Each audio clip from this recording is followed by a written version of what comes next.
wonderful introduction to cosmic rays, I'd like to talk about the classic physics of cosmic rays. And the overarching questions that I'll try to address in this talk are these. How is energy partitioned between gas, magnetic fields, and cosmic rays in galaxies and in the intergalactic medium? So we should never forget that less than one interstellar particle in a billion is a cosmic ray. But the cosmic rays have about as much energy as the rest of the thermal gas, in defiance of thermodynamics as we know. So how does that happen?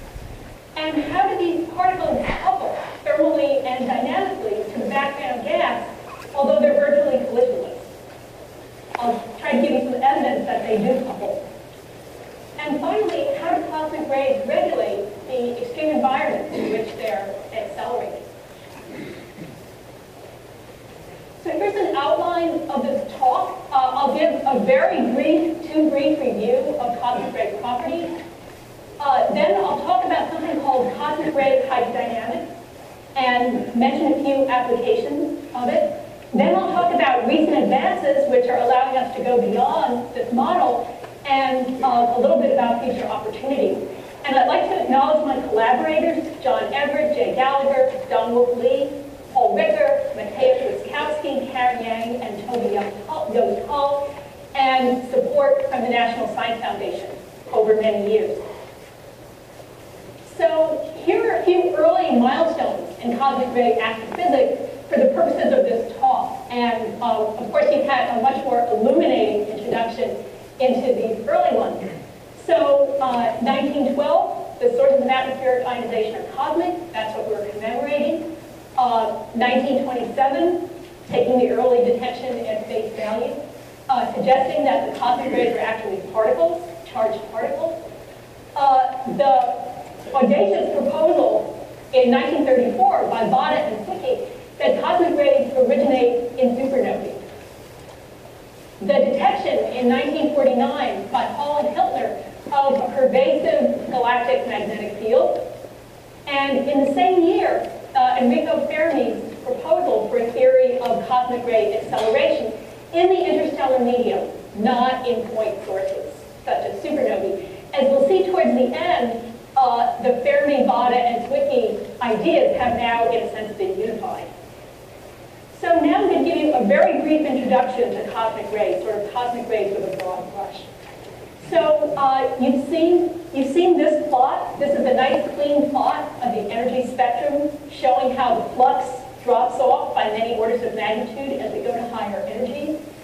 And this is another view of the spectrum, which I show because it's a tribute to the large number of wonderful experiments that have given us this data, and because it also shows us a little bit more about the composition, the fact that electrons are down by a factor of about 100. The fact that, although superficially this looks very straight, it's actually a broken power law with a break at about 3 PeV. There's strong solar cycle modulation below about 10 GeV. The energy density, as Professor Watson mentioned, is of order 1 electron volt per cubic centimeter, which is comparable to the magnetic and thermal energy of the interstellar medium. So these high energy particles are fascinating, but actually most of the pressure and most of the energy density is contributed by particles around a GeV at much lower energy. As was also mentioned, cosmic rays of low energy are highly isotropic. There's some evidence for a break here with the knee. They become progressively anisotropic as we go to higher energies. And recently, some interesting and provocative anisotropes have been seen at very low levels by a number of experiments, which suggest that we may not understand everything about what isotropizes cosmic rays. And I believe there'll be some talks about this in the sessions later in this meeting. So cosmic rays are mostly protons, the electrons 1 to 2% by number. The elemental composition is not too dissimilar from the solar system composition. In other words, there's no peak in the composition in the R process element characteristic of supernovae. But the cosmic rays are highly enriched in light elements.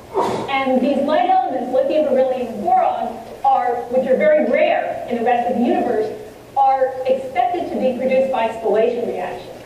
And this has given us a window of the enrichment in light elements and the presence of certain radioactive isotopes has given us a window into how long cosmic rays are confined to the galaxy, of order 15 mega-years, but the confinement times appear to decrease with increasing energy. And for you non-astronomers, the galaxy is about 30,000 light years in size. So cosmic rays are clearly not just flying out of the galaxy. Let me give you a little picture of the galactic magnetic field, since it's so important. This is a recent image, a compilation of the Faraday rotation measures, which gives you a measure of the magnetic field along the line of sight to 38,000 extragalactic sources. Red and blue denote positive and negative, and you can see that there's a great deal of order, but also a great deal of disorder. So this is a galactic coordinates plot. And if we distill many lines of evidence, we find that the magnetic field has a coherent component, which is sort of azimuthal in the plane of the galaxy. And there's a random component, which is about 3 times stronger. The total field is about 5 microgauss, and the magnetic field occupies a kind of thick disk of a few kiloparsecs, a few thousand light years in size. If we look at many different galaxies, we see a remarkable correlation between their radio luminosity, which is thought to be synchrotron radiation at these frequencies, so produced by relativistic electrons and magnetic fields, and the far infrared luminosity. This is one of the tightest correlations in astronomy. It goes over several orders of magnitude in both coordinates. And what this suggests is that there's some powerful self-regulation mechanism at work that takes the energy of massive stars, which mostly comes out in supernova explosions and stellar winds, and converts it into cosmic rays and magnetic fields. We don't have a convincing explanation yet of the far infrared radio correlation. So just to summarize these properties, and then what they imply.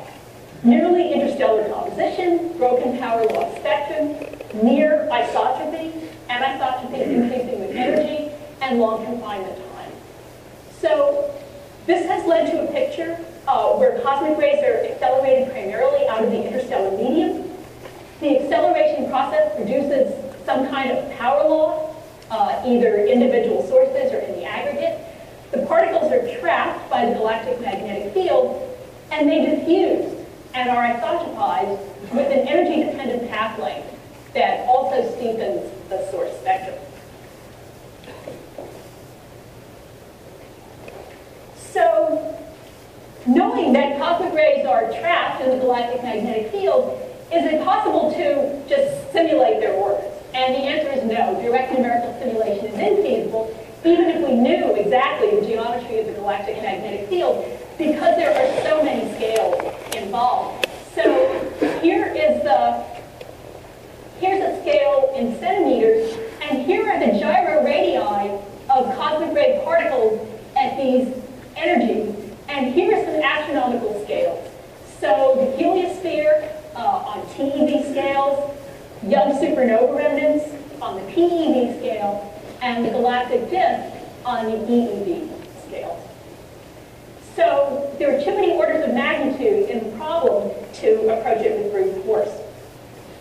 So based on many years of research into how particles behave in the magnetic field, it's convenient to separate the field-particle interaction into a few elements. So there's the gyro motion, there's drift along and across magnetic fields, there's something called mirroring, which I'll explain, there's gyro resonance, which I'll also explain, and then finally there's the Landau resonance, which I'll get to at the very end. So to illustrate drifts and mirroring, let's consider particles in the geomagnetic field. So they gyrate around the field line. They are reflected back, approaching the poles due to conservation or invariance of magnetic moment.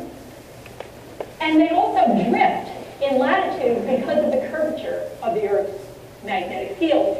And for these purposes, you should note that if the magnetic field varies on some scale L, much greater than the gyro radius, the ratio of the drift velocity, the particle velocity, will be the ratio of the gyro resonance to the scale on which the magnetic field varies. In other words, GeV particles, which have a gyro resonance about 13 orders of magnitude less than the scale of the galaxy, have very tiny drifts. So gyro resonant pitch angle scattering illustrated that here. So by and large, particles will follow field lines. And if are tiny scale fluctuations in the magnetic field on scales short compared to the gyro radius, they will average out and not too much will happen.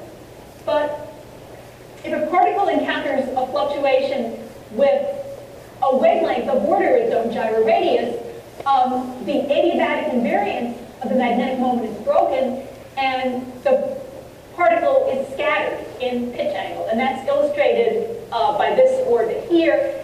And this is the evolution of the particle's pitch angle with time for non-resonant and resonant particles. So this gyro-resonant interaction is very strong, and it can be described, so I'm going to flash up a few theory slides here.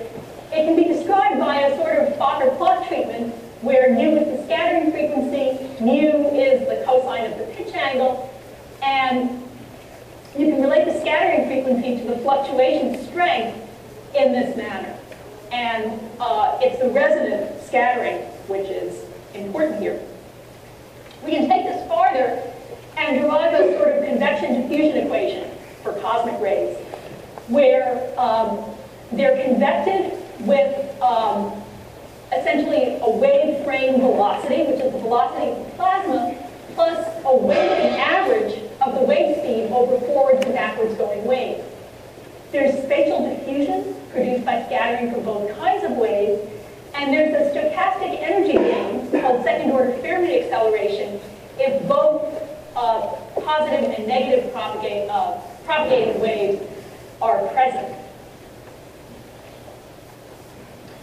And to look a little deeper, there's a transfer of momentum and energy between gyro-resonant streaming cosmic rays and co-propagating and counter-propagating waves.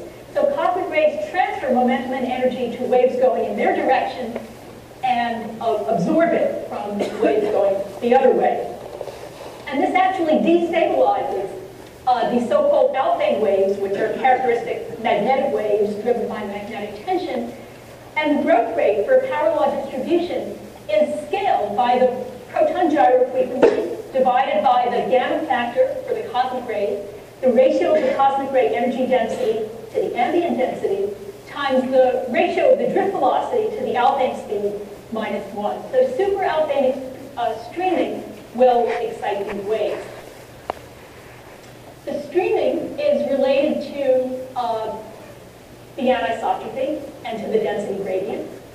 And what this leads to is that the density gradient actually drives streaming. So particles tend to stream down their density gradient, not too surprising.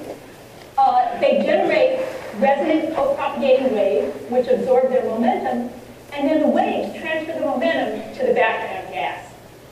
So this is at the heart of cosmic ray hydrodynamics. So understanding this microscopic interaction, we can derive a set of fluid equations for the cosmic rays and how they're coupled to the thermal gas. And those equations differ according to whether the waves are generated self-consistently by the cosmic ray streaming or due to some form of external turbulence. So in the case where they make their own waves, they're advected at the Alfvén speed relative to the fluid. They also diffuse. It's possible to calculate the diffusion coefficient. Their pressure gradient accelerates the background gas, and they also heat the background gas. And most of the work that's been done in cosmic ray hydrodynamics has used this picture. But there are other sources of turbulence in the galaxy. I'll get back to this later. And in the picture where the turbulence is externally driven, the cosmic rays advect with the fluid and diffuse along the magnetic field, and they undergo second-order Fermi acceleration by the turbulence. So they don't actually heat the gas, they absorb energy from it. So what are some implications of this picture? So the cosmic rays provide hydrostatic support to the galactic disk. The disk of the galaxy would be thinner if there were no cosmic rays. Because they are insensitive to gravity, they're buoyant, and that drives the escape of the galactic magnetic field. This may be important for the amplification and regeneration of the galactic field by a dynamo. Their pressure gradient drives the galactic wind. I'll say more about this in a second. They contribute to heating and a sort of overturning or buoyancy instability in galaxy clusters. And finally, very important for their acceleration, they can modify collisionless shocks. Okay, so now I'll say a little bit about a few applications. So it was discovered in the early 90s that there's a soft X-ray source of hot plasma in the inner galaxy, the inner few kiloparsecs of the galaxy. And it turns out that the best model for this is a wind accelerated and heated, accelerated by a combination of gas pressure and thermal pressure, and heated by cosmic rays. So this is a chi-squared plot, essentially comparing the data with the wind model, and the best fit, these chi-squares are all huge, as you can see.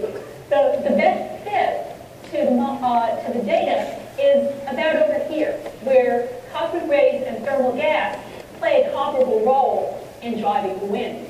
So here where the plot is white, there are no winds, and the color delineates the regime of wind. And heating by cosmic rays actually plays an important role in the thermal evolution of the wind. So here's a plot of temperature versus height for just a thermal wind, which drops off due to adiabatic cooling, and a cosmic ray heated wind, which at roughly the radius of the galaxy is about an order of magnitude hotter. So cosmic rays can be very important in the properties of a galactic wind. The Fermi satellite recently revealed these giant bubbles. So this is kind of a gamma ray glow in the inner galaxy. They're very large. So this is the whole gamma ray sky, and you can easily see the bubbles. And this is being modeled as a jet, a very small jet, which turned on for a short time and kind of released a hot bubble of magnetic fields and plasma into the interstellar medium, and it's expanding. And this figure, so this is all very preliminary, just contrasts different modes of cosmic ray propagation. If they're purely advective, if they can diffuse isotropically, so you can see this is fuzzed out, and if they can diffuse but only along the magnetic field. So the question of whether cosmic rays can cross magnetic field lines is quite an important one. And finally, let's talk about acceleration and shocks. So although it's not proved that cosmic rays are accelerated at shocks, it's the prevailing theory at this time. And shock acceleration works like this. So we're sitting in the frame of the shock. Upstream fluid comes in fast and leaves at a slower speed, and this gas is heated by the shock. There's a magnetic field which crosses the shock and has a lot of structure in it due to waves generated by the cosmic rays themselves. And so if a particle, say, starts down here and crosses the shock, it loses some energy when it overtakes the fluid moving away from here, but then it gets more than what it lost back when it collides with an incoming fluctuation at a higher speed. So this is called the first order Fermi process. There's a net energy gain per loop, and it may be going on, it may be what produces the these thin skins of X-ray emission surrounding a supernova remnant. So we're trying to find observational signatures for cosmic ray acceleration and shocks. So the cosmic rays make their own turbulence that confines them to the shock. They're sort of a bootstrap process. Now let me tell you about a few more developments, a few new developments in the theory. So when the cosmic ray flux is extremely large, such that the ratio of the cosmic ray energy density to the magnetic energy density is greater than the speed of light over the drift speed, there's a new instability, which is not gyroresonant, but it's driven by the electron return current. And as I'll show you in a minute, that instability grows actually much faster than the resonant instability. The conditions for the instability are Medic shocks, where the cosmic ray flux is large, and possibly also in young galaxies, where the magnetic field is weak.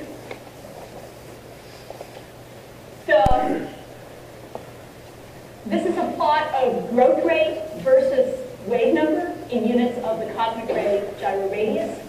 This is the resonant regime. This is the non-resonant regime. You can see that there's a peak. In astrophysical terms, this growth rate is extremely large, 10 to the minus 4 per second, a very short amplification time on any astronomical scale. And it appears, and this is work done in simulations, or particle and self-kinetic simulations of magnified shocks, that the instability grows to very nonlinear levels, really overwhelms the magnetic field that you started with and produces this very intermittent, turbulent, filamented magnetic structure. And the first simulation, self-consistent simulation of cosmic ray modified shocks that include particle acceleration are now showing how a tail of energetic particles is drawn off. So this is a recent paper, Gargatti and Kwiatkowski. You can see the filamentation of the magnetic field, and you can see how the distribution function has evolved from a Maxwellian to a Maxwellian plus a tail. Now, we're nowhere near the PeV scale that we think we can accelerate cosmic rays to, but it's an exciting theoretical development. Because we can integrate particle orbits so easily and cheaply now, it's possible to revisit diffusion and see if this picture of gyroresonant scattering holds up. And this is the result of two investigations. One, a simple chaotic field, illustrating that when magnetic field lines are chaotic on such small scales that they actually diverge within a gyro orbit, it's possible for cosmic rays to hop from one field line to another. So the long-held paradigm that cosmic rays stayed on their own field line may be breaking down if the magnetic field is structured on these small scales.